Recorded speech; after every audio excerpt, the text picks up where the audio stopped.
Washington is all a Twitter and complaining about the idea, in of course, this impeachment proceeding, that President Trump had fired the ambassador to the Ukraine. This happened earlier in the spring, and she's been a big witness in Washington in the impeachment hearing. Her name is Yovanovitch. She was fired by the president after reports that she was not loyal to his agenda. We're going to talk a little later in the next segment about a much deeper dive into what the reason was why there was so much attention on the Ukraine, probably when President Trump had his conversation with President Zelensky. But the whole behind the scenes, what was happening in the Ukraine, that really led to the Democrats' hysterical concern about President Trump trying to get the Ukrainians to dig out what really happened. There's a lot of history there that matters in terms of explaining the impeachment fervor on the American left. But back to firing the ambassador. President Trump had received reports from his own allies that she was not loyal to his agenda, she was undermining him. I want you to contrast that with the fact that when President Obama was elected in 2008, his first time he was elected, he chose to fire all politically appointed ambassadors who've been appointed, obviously, by the previous President George W. Bush. This is not unusual. It's not scary. It's not nefarious. People entering an executive position, such as a president, sometimes a new company, sometimes a new coach, they want their team. When President Obama fired all of Bush's appointees in 2008, there was much explanation and kind of saluting to his right. Hey, he's the commander-in-chief. He gets to do this. The media reaction was one of respect and understanding. Now we're talking about one ambassador President Trump chose to relieve of her responsibilities, who had very reliable sources telling him she wasn't loyal to him. More on her later, but the point in this first five is to contrast the way the media treated Obama firing all ambassadors appointed by President Bush, and there's a lot more to that story too, versus one ambassador being fired by Trump is supposedly evidence worthy of an impeachment. Not even close. Second way, though, in which the just tremendous contrast between the way the media treats President Trump versus treats President Obama is this.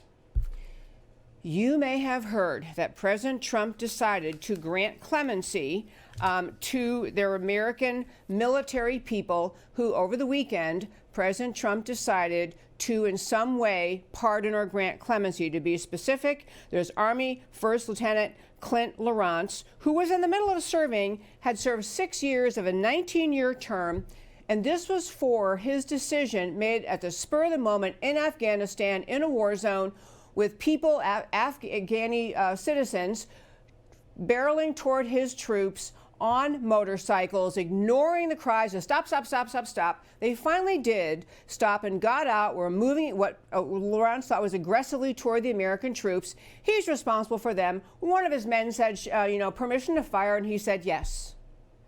As it turned out, these people were not armed, at least that moment, although they apparently had residue on their hands, indicating they've been handling weapons of some kind.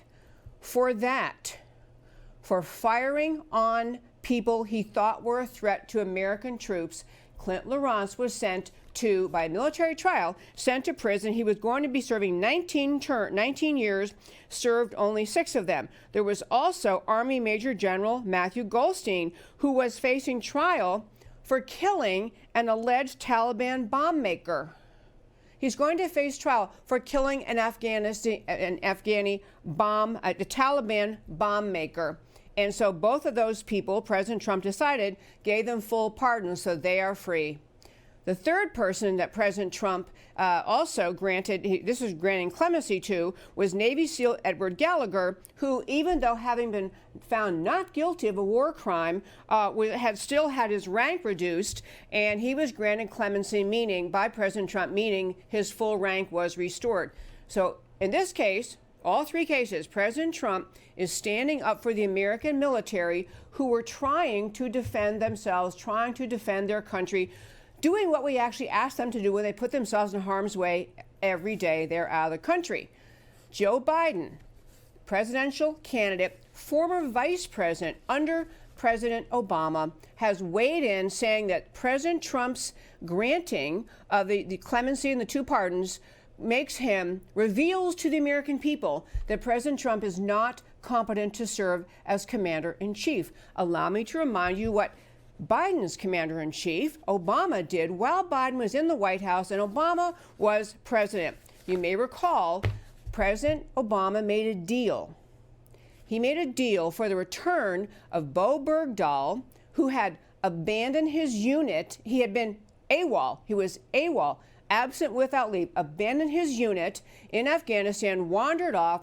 They sent people looking for him, resulting in the deaths of 6 American military men. 6 people died, our own soldiers, looking for this AWOL character. And Obama traded, so excited to try to get Bergdahl back. He made a deal. June of 2014, President Obama released the Taliban 5 from Gitmo. I have the extremely wonderful Matt, the producer, has their pictures. I want to show you their pictures. We released these 5 characters, and there are their pictures. They were Guantanamo Bay detainees, and they are Mullah Narala Nari, Mohammed Nabi Omari, Mohammed Fazal, Karwal Karkwa, and Abdul Haq Wasik. I want you to look at those pictures for a moment, because we released 5 Taliban terrorists from Gitmo to get back Bo Bergdahl, who had abandoned the military, caused the death of 6 American soldiers. And those lovely 5 you just saw, they are so high-ranking that when they were released and sent back to Afghanistan, they were placed by the Taliban in their top political office in Qatar. When America was going to negotiate to get out of Afghanistan, we had to sit and negotiate against these people who we had actually in custody in Gitmo. These are terrorists. So the idea of Biden, of all people, and a couple of the other presidential candidates weighed into, I think Buttigieg had some idiotic comment, but Biden, who sat silently as Obama gave the Taliban back 5 leaders to get back an AWOL soldier whose motive was unclear, questioned by many whose side he was really even on. And that was okay with Biden. He thought Obama was a really swell commander-in-chief. He thinks it'd be just like Obama. And I just want to close this first 5 by saying this. Everything President Trump does or says or doesn't do or doesn't say is subject to the just relentless attack of the American left, the determination to vilify, humiliate, mock, excoriate this president. And none of us on the conservative side can spend all our time defending every word Trump says or doesn't say, or every action he takes or doesn't take. But these particular examples, the contrast between not just the way the media treats President Obama versus how they treat President Trump, but how elected officials treated President Obama versus how they treat President Trump. The left is trying to plant the seed in the American mind and think the thoughts of the American people that President Trump doesn't know what he's doing, isn't allowed to be commander-in-chief, doesn't know how to serve. He messed up again. My gosh, he fired an ambassador. No one fires ambassadors. Well, actually, Obama fired all of them. Probably something Trump should have done. Trump got into office, in 2016 or start of 2017 with not a wealth of connections inside the political State Department, diplomatic corps. He maybe didn't feel he was in a position at that very moment to ask for the resignations of all the ambassadors. But, looking back, he probably should have. It was a good move on President Obama's part. It allowed him to decide who he wanted in place. But it's a great segue, and wrapping up this first 5 to say this.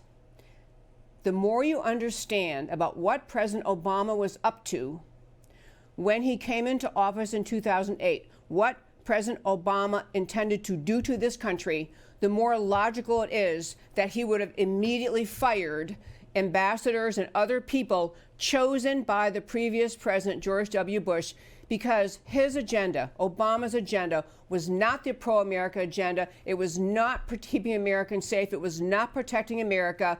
It was to advance his left-wing worldviews, combination of both, very much a socialist mindset, abandoning the idea of America's unique greatness. It was a globalist mindset versus a nationalist standing up for American greatness. It was an extreme sympathy for Islam that forced him or caused him to be unable to deal well with the threat of Islam. In fact, if anything, many of his actions seem to embolden the Islamic terrorism in this world, particularly his conduct toward Iran and doing the Iranian nuclear deal. So Obama's decision when he came into office was to say, new boss in town, new rules, new standards, new principles, no more of this, America's a good guy anymore. Obama came in to radically change America, and he set out to do it. And that's a great segue to our next segment, because in wrapping up this first five, understand what this little two examples I gave you, this happens to President Trump all day long, every day. What was okay for Obama to do, not okay for Trump to do. What was okay for Obama to put his imprimatur on his presidency, not okay if Trump does that. This goes on in ways seen and unseen all the time. And we have to, as patriots, as people who support the constitutional form of government, the democratic republic our country is, we have to recognize there is a massive monolithic fight going on in this country to destroy this president, to destroy the presidency itself, the power, the existence of constitutional government. We cannot surrender one issue. It's a war we cannot pull back from. We cannot surrender a little bit thinking if we just give in here, then maybe we can win over here. What we are facing in this country, as evidenced by the impeachment, but also just by the relentless attacks on President Trump, is a very monolithic American left focused on socialism, focused on diminishing America's role in the world, focused on embracing globalism, focused on diminishing the unique greatness of America and the founding ideas of our country. And they are playing out that battle in issue after issue after issue. It's our job as patriots to stand up for this country at all times on all issues. And that, my friends, is today's First Five.